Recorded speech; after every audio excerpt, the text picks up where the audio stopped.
It's week 8 and district races are starting to take shape across North Texas. Hello, everybody. Terry Bennett here on the PowerPlus Mouthguard North Texas Region Football Show right here on S2S Sports, part of L4 Media. Now, normally Matt Diggs joins me, but man, the last 2 weeks have just been frustrating here at the studio. Now, this happens every year. Just there's always a week or two that just weird things happen.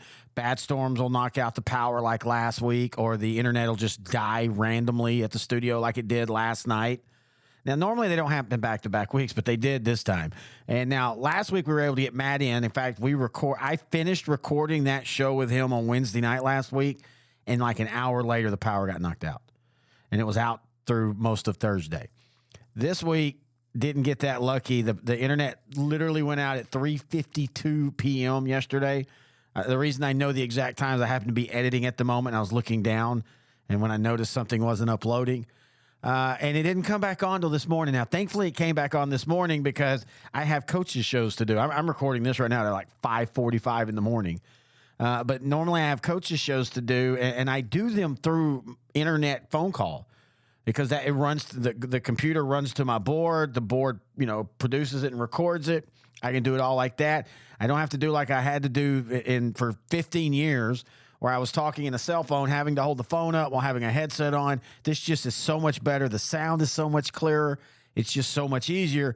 The problem is when the internet dies, it can be a problem trying to call. But luckily, the internet came back on. But since it was off last night, it's Thursday. We leave for Hitchcock. Grant and I are going down to watch Columbus versus Hitchcock for our 3A talk show. And so we leave at Thursday this afternoon at 4. So I wasn't able to get Matt this week. So like on the 7-4A show where Matt is, I just kind of went over the district standings and just did a short show, and that was it. And we'll have Matt back next week. I was going to do the same for North Texas, but you know what? I decided, hey, I do a KETR segment each and every week that's basically North Texas.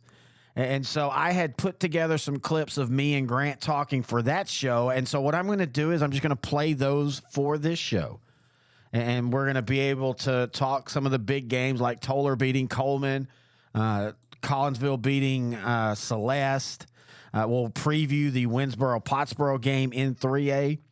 And then next week, Matt Diggs and I will be back for the normal North Texas show. But anyway, this episode is brought to you by PowerPlus Mouthguard. You can find them online at PowerPlusMouthguard.com. The future of mouthguards. Why? They simply align your jaw properly, which allows oxygen to be fully into your lungs, 100% into your bloodstream, allows you to react better, react faster, perform better, and keeps you safe, as it helps eliminate concussions. And the great thing about PowerPlus Mouthguard is you can find all this on their website, and it's with data and research, and it's not data that they've put together. This is third-party researching. And not only does it give you the information, it gives you the links to where you can go find the study from its original source, because Dr. Hutchinson, Michael Hutchinson, the guy who created PowerPlus Mouthguard, he's not just trying to make a profit. He's doing this because he wants to keep football viable. And I do too. And that's why we have been advertising PowerPlus Mouthguard for the last 4 years now, because I truly believe in his product. And I want to keep football safe, and I want to keep football viable, and I want to keep football a choice that parents allow their kids to make when they want to play. And one of the ways you do that is you make it as safe as you can, and that's exactly what Dr. Hutchinson has done. PowerPlus Mouthguard. Find them online at PowerPlusMouthguard.com. You can also find them on Facebook at PowerPlus Mouthguard. All right. Now Grant Goodwin and I will bounce around 3A, 2A, and 4A as I take a little bit from each one of those state shows. So sit back and enjoy Grant Goodwin and I. Remember, you can always hear Grant and I talk these 3 classes, 4A, 3A, and 2A, each and every week on the state level. But here is some North Texas level. Celeste for the first quarter and a half did exactly what they needed to do against Collinsville. They kept the ball away. They had a lead. The thing with Collinsville this year is they've learned that, hey, on these games when we don't get the ball a lot, we've got to not take those plays advantage and take them for when you advantage. can stretch the field like Collinsville does with that quarterback, and that puts a lot of pressure on a defense for 4 quarters. And I would love to know if Carter Scott has started playing it. So many 2A guys this year are not playing, or they're being held out to the last possible moment. And I get it. I have no problem with that. But if Quinlan Bowles is not a great team. 2-4. 2-4. But here's what Quinlan Bowles has done at times, and that's score a lot of points. They scored 59 against Clarksville. They scored 49 last week against Como-Picton. And so you're wondering if they can just find some trash points or anything, just something. At this point, I'm rooting for the Warriors to preserve this shutout season until Cooper. Until Cooper, right? I would love to see this Honeygrove defense remain unscored on. It's almost impossible to do that for this long. But they've done it so far. And you and I, we even talked about it when we first started kind of noticing 3 weeks ago. It doesn't matter who you play in today's era. To hold a team 4 quarters shutout is just impressive. Yeah, but Honeygrove's got the linebackers in Mason Banker, Levi Beavers, Asher Price at defensive end.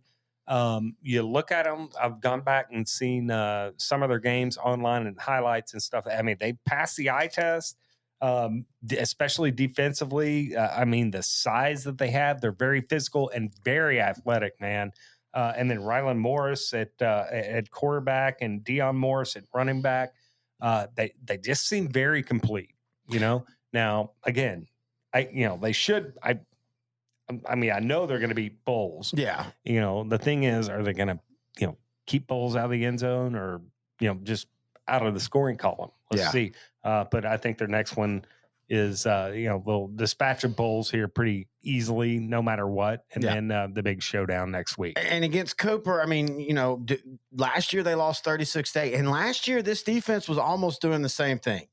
It wasn't quite all shutouts, but I was really surprised when I started going back and researching. Last year they gave up 20 and they lost to Howe to begin of the year. And I remember we wrote them off from that and on the KETR show. Mm-hmm. But after that, they gave up 0, 0, 6, 20, 22, 8, 36 to Cooper, 6, 0, and then 6 in the first round of the playoffs. And then they get in the second round and Centerville just blows their doors off. Yeah. And you're looking at the same thing if you don't beat Cooper this year. And as great as this Honeygrove offense, I don't think you hang your whole season on the Cooper game. Well, you're going to see if you lose to Cooper, you see Centerville in round 2 again. Yeah, well, Centerville's beatable, Coach X. Hey, it's the Battle of the Boroughs, and this isn't again. This could be the other 3A game of the week: Pottsboro versus Winsboro. I don't think so. Really? No, I think Winsboro absolutely runs Pottsboro out of the stadium. I feel like I'm the worst. I'm so impressed by the quarter and a half that I saw of Winsboro against Hooks. It wasn't a quarter and a half. It barely made it to, but I am telling you, man, right now, that Winsboro quarterback, Kyler Finley, wow. Or Finney, wow. And then Will Wilcox and Camden Capehart at receiver. Defense pretty good. I'm telling you right now, Winsboro, if you don't know them on the statewide scene, you're going to know them in the playoffs. Yeah, for all the talk about that offense, their defense over the year have given up 6, 14, 21, 0, 7, and 0. Yeah. And this I know is a very good, solid football team Winsboro is all the way around. I like Pottsboro, but my issue with Pottsboro is they are so reliant on Major McBride, and Major McBride's a special player, and he can't take over. Do you think? Oh, yeah. But a one-man Johnny does not beat a Winsboro team. No, I go back to Dawson Pendergrass at Mineola his sophomore year when they were really good around him, and so I think they won 12 games or something like that. But when they faced the Mount Vernons and stuff, you couldn't just have one guy go off and expect to win the game. I think he can keep it really close. And I think Pottsboro's a team that's going to play a few rounds deep into the playoffs. I don't think I'm not going to try to say they're only Major McBride, but they are so reliant on him. I just think that Major McBride's ran for 1,430 yards. He's a beast. So far. He's an absolute beast. And they got a receiver in Cameron Saunders. It averages like 19 yards a catch. But here's the thing. Great. But Winsboro is going to be Winsboro. I am telling you right now, Winsboro is the most underrated team in Class 3A right now. And when you talk about Pottsboro, when they're great teams, usually you would name off 4 to 5 guys on the offense. You named off 2. And I think that's good enough to get them. And they've been very physical on both sides of the line, too. Yes. And I don't think they're quite there yet. Yes. And I'm like you. I just think Winsboro is going to be playing for a long, long time. We'll see what Coach Winsboro's darn good. I was very impressed. A game that L4 Media was at. Toller beat Coleman 43-0. And you and I talked about it, for all the talk about what Peyton Brown does for Toller when he's healthy, they haven't had him all year and they've been just fine. I think blessing, man. He's been a blessing, right? Oh, God. But he has. Yeah, he really has. For 141 yards, ran for 120 against the Coleman team that a lot of people thought were going to. I don't think anybody really picked the Blue Cats to go in and beat the Rattlers, but they expected them to play them a little bit closer, and I might have thought that as well. Yeah, I definitely thought it was going to be, and we both said we thought Toller would win going away, but I thought it would be more like 43-20, something like that, where Coleman at least had made it close earlier in the year. Coleman had gone into that game on a 5-game winning streak. Their only loss was by 9 to Mason to begin the year, and that turned out to be a pretty good loss with what Mason's doing. Yeah, Mason's running the table right now. Yeah, they really are. And for Coleman, Hamilton, Toller's just the better team. And that's the thing Coleman has to worry about, because if you're wanting to do things in this district or in this region in the playoffs, you're going to have to go through Toller again. Yeah, you really are. I mean, again, I know it's like a broken record, but they look so physical and tough up front. Yeah, they really do. Of the ball. And that's where, and it just amazes me to think that, up into this year, and it looks like Toller might even have to worry about Crawford, but Crawford had been Toller's poison. And we were kind of talking about that a couple of weeks ago. If you're Toller, that has been such a big thing for you. Beat Crawford. You haven't been able to beat Crawford. I almost feel like it could be a negative if Crawford is not there, because then a lot of the pent up anger and workouts and focus, sometimes teams will lose that when the team that they are wanting to beat just isn't there. Yeah. And I'm curious to see how Toller is going to be handling it, because it doesn't look like Crawford is going to be there unless Crawford turns things around quickly. All right. Another big game that turned into a big blowout. China Spring beat Alvarado 64-28. Look, Alvarado, you cannot start the game off against the China Spring team and fumble the kickoff and give up a scoop and score on defense and be down 4 touchdowns before That's you called even pissing down your leg. Sometimes, right? Yeah, I'm not saying Alvarado did that, but it sure they looks did. like that. I mean, they did. And that's fine. You do that in the district game. This gets you better if you respond well. And you learn from this, it gets you better. But yeah, when they play a big team and offensively, we've talked about it. Matt Diggs had said before this game, just kind of talking about, what China Spring had done, and they haven't really shown yet as far as how explosive they could be. And we talked about, that's because of the schedule. You saw what they can do in a game like this. McCullum hit Grayson Martin 11 times for 155 yards and 5 touchdowns.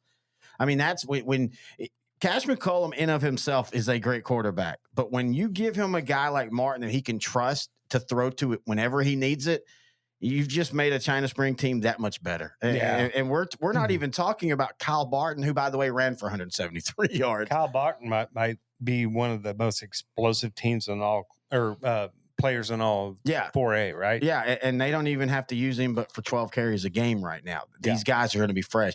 In a district that was supposed to be a slobber knocker and they were going to have to face tough game after tough game, the district's not breaking that way. And China Spring is starting to and I don't know if anybody in this district, and I said this last week, this district is exciting, but as beat up as Stephenville is, and I still think Stephenville had a lot of issues before the injuries. Yeah, I don't know if anybody tests China Spring in this district now. I'm actually, I would have disagreed with you 2 weeks ago. I would have too.